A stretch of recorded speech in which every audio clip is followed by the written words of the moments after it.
देखें देखें बात सुने। सर्कमस्टेंसेस कोई ऐसे होते हैं तो उसमें फौज को आना चाहिए, और रेंजर्स हमारे साथ काम कर रही है कच्चे के इलाके में। जहाँ तक जो आपने लेडीज़ का वाक़े की बात की, पॉइंट आउट किया है, वो मुच्छू बंगलानी गैंग है एक, जिसको सबोताज करने के लिए 4-5 रोज़ पहले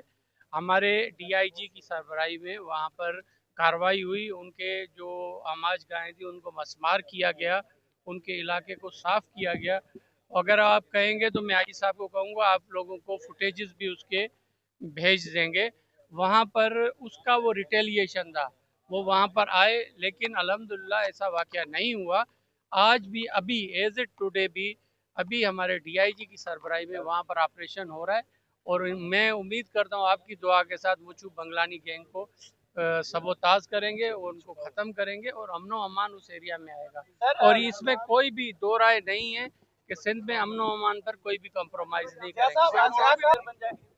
देखें, आप एक तो भाई की बात का जवाब दूंगा पहले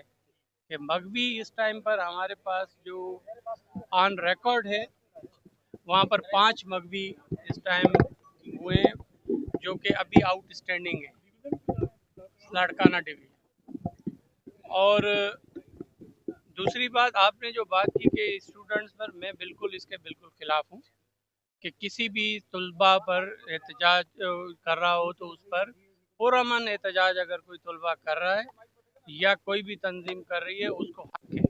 लेकिन नेशनल हाईवे हम बंद करने नहीं देंगे किसी को, और किसी को पुलिस की गाड़ियों को तोड़ने नहीं देंगे, और किसी को स्टून प्लेटिंग नहीं करने देंगे। आपको ये बता और अगर हम करें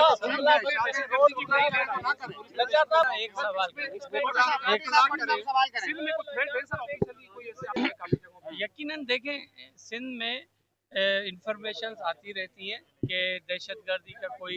अलर्ट्स आ रहे होते हैं, लेकिन अल्हम्दुलिल्लाह हमारे पास कोशिश ये है, अल्लाह ताला रहमत करे सब पे, और हमारी यही कोशिश होती है कि उसको एलिमिनेट करें, और उसके लिए जो भी फोर्सिन होता है मिल जाती है हमें जैसे इंफॉर्मेशन, तो हमारी पुलिस और हमारे जो इदारे हैं उसको बेहतर तरीके से टैकल कर रहे हैं।